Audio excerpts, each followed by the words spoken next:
మా కృష్ణుడు. చాలా మంది చిన్ని కృష్ణుని పాదాలు వేసుకుంటూ ఉంటారు. ఆహ్, కృష్ణాష్టమి కృష్ణాష్టమి, నాడు. కృష్ణాష్టమి నాడు అది చేస్తూ ఉంటారు. అయితే కృష్ణుని విగ్రహం అనేది ఎవరన్నా ఇచ్చినా లేదా మనం కొనుక్కొనైనా ఇంట్లో పెట్టుకోవచ్చా? కామన్‌గా ఒక అలంకారప్రాయంగా పెట్టుకోవచ్చా? లేదా విగ్రహం అనేది ఉంటే ఖచ్చితంగా పూజలు చేయాలంటారా? ఎలాంటి నియమాలున్నాయి ఆ! కృష్ణుని విగ్రహానికి సంబంధించి? కృష్ణుడి విగ్రహం పెట్టుకోవడానికి సమస్య ఎందుకమ్మా? పెట్టుకోవచ్చు కదా! ఓకే. పెట్టుకోకూడదని ఎవరన్నా అన్నారా? హ్మ్. అసలు కృష్ణుడిని చూస్తేనే చాలు అంటే గదా! ఆనందం. పూజలు చేయాలా అలా కంపల్సరీ? ఏం లేదమ్మా. హ్మ్. అలంకారంగా పెట్టుకోవచ్చు. అలంకారంగా పెట్టుకోవచ్చు. అలంకారంగా చాలా మంది డ్రాయింగ్ రూమ్‌లో పెట్టుకుంటూ ఉంటారు గదా! లివింగ్ రూమ్‌లో కూడా ఈ మధ్య కాలంలో ఆ! కనిపిస్తున్నాయి. లివింగ్ రూమ్‌లో కూడా లివింగ్ హాల్‌లో. రూమ్. హ్మ్. అదే డ్రాయింగ్ ఆర్ లివింగ్. హ్మ్. అందరికి అంత సెపరేట్ కూడా ఉండవు గదా! హ్మ్. 2 హ్మ్. అందుకని నేను చెప్పాను. హ్మ్. ఉంటాయి. హ్మ్. ఉన్నందువల్ల నష్టమేం లేదమ్మా. ఆనందంగా ఉంటుంది కృష్ణుడు జూస్తుంటే. అవును. ఒకప్పుడు హ్మ్. కాకపోతే ఒకప్పుడు అసలు చూస్తేనే బావుంటుంది. హ్మ్. రెండోది ఎప్పుడన్నా చూస్తుంటే ఆయన చేతిలో ఉన్న మరులో నెత్తిన నెమలిపించం అవి చూసినప్పుడు కొన్ని భావనలు రాకుండా ఉండవు గదా! హ్మ్. హ్మ్. ఈ పెట్టుకునే విగ్రహాలు ఇంతంతవి కాదు గనక అసలు పెద్దవే పెద్దవే ఉంటాయి గనక పెట్టుకుంటారు. హ్మ్. అలంకారప్రాయంగా పెట్టుకునేవి అన్నీ అందులో ఉన్న ప్రతి అంశం గూడా చాలా సెపరేట్‌గా మనకు కనపడుతూ ఉంటుంది. దేనికది డీటెయిల్డ్‌గా. హ్మ్. అలా కనపడుతూ ఉన్నప్పుడు దాంట్లో ఎప్పుడో ఒకప్పుడన్నా మనకేదో ఒక భావన కలగదా! ఈ హ్మ్. మురళెందుకు వాయించాడు? వీణ వాయించొచ్చు కదా! హ్మ్. పని పాట లేదా మురళెందుకు ఆలోచన రాదా? హ్మ్. హ్మ్. ఇలాంటివేవో కలగడానికి అవకాశం ఉంది.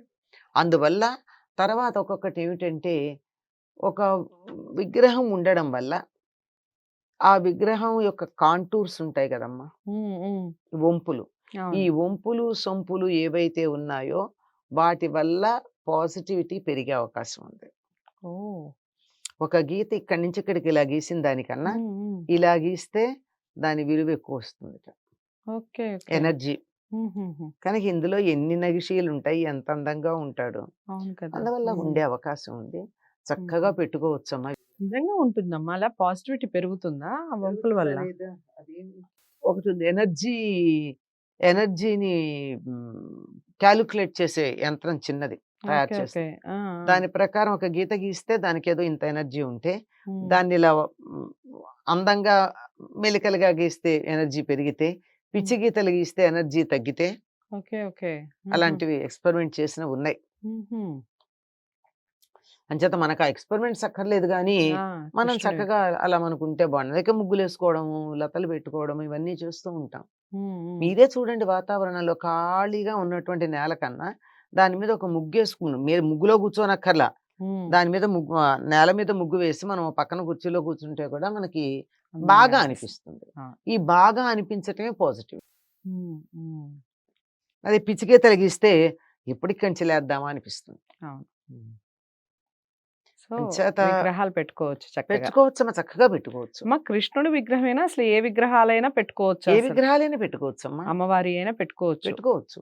హుహు. మామూలుగా షోక్‌గా పెట్టుకోవచ్చు. షోకేస్‌లో హ్మ్. ఒక్కసారంటూ మీరు పూజ చేస్తే కంటిన్యూ చేయాలి. కంటిన్యూ చేయాలి. పైగా హ్మ్. పెద్ద విగ్రహాలకు పూజ చేస్తే అంత నివేదన చేయాలి. అంత పూజ చేయాలి. హ్మ్. మనం చేయగలమా? హ్మ్. అందుకే మనకింత విగ్రహాలకు మించి వద్దని చెప్తారు. దేవుడి హ్మ్. దగ్గర పెట్టుకుంటే. హ్మ్. అప్పుడు మనకి ఒక కనీసం ఇద్దరు మనుషులకు సరిపడని అన్నం వండి పెట్టాలి నైవేద్యం. హ్మ్. ఎందుకొచ్చింది? హ్మ్. అంచేత వాటిని అలాగే ఉంచుకుందాం. ఫోటోలు, ఓ చిన్న బొమ్మ, ఓ చిన్న విగ్రహం దేవుడి దగ్గర పెట్టుకొని ఆ! పూజ చేసుకుందాం. హ్మ్. పాలో, పండో నైవేద్యం పెడదాం. హ్మ్. హ్మ్. అది తేలిక. చాలా చక్కగా చెప్పారు. నైవేద్యం గురించి కూడా చెప్పారు అమ్మ. విగ్రహాల గురించి అయితే చాలా మందికి డౌట్ ఉంటుందండి. విగ్రహాలు ఉంటే పూజ చేసుకోవాలా ప్రతిరోజు? అసలు తెచ్చుకోవాలా వద్దా? తెచ్చుకుంటే ఎక్కడ పెట్టుకోవాలి? ఇవన్నీ చాలా మంది సందేహాలు ఉంటూ ఉంటాయి. చక్కగా క్లారిటీ ఇచ్చారు. చక్కగా పెట్టుకోవచ్చు. శుభ్రంగా పెట్టుకోండి. కాకపోతే విగ్రహం దేవుని విగ్రహాలు కాబట్టి. విగ్రహాలు పూజ గదిలో పెట్టుకునే విగ్రహాలు కూడా ఏ సైజ్ ఉండాలి అనేది కూడా చెప్పారు. పాటించే ప్రయత్నం చేయండి. ఎలా అనిపించింది ఈ వీడియో? ఈ విషయాలన్నీ కూడా కామెంట్ బాక్స్‌లో తెలియజేయండి. తప్పకుండా వీడియోని లైక్ చేసి, షేర్ చేయండి. ఛానెల్‌ని సబ్స్క్రైబ్ చేసుకోండి. మరో మంచి అంశంతో మళ్ళీ కలుద్దాం. నమస్తే.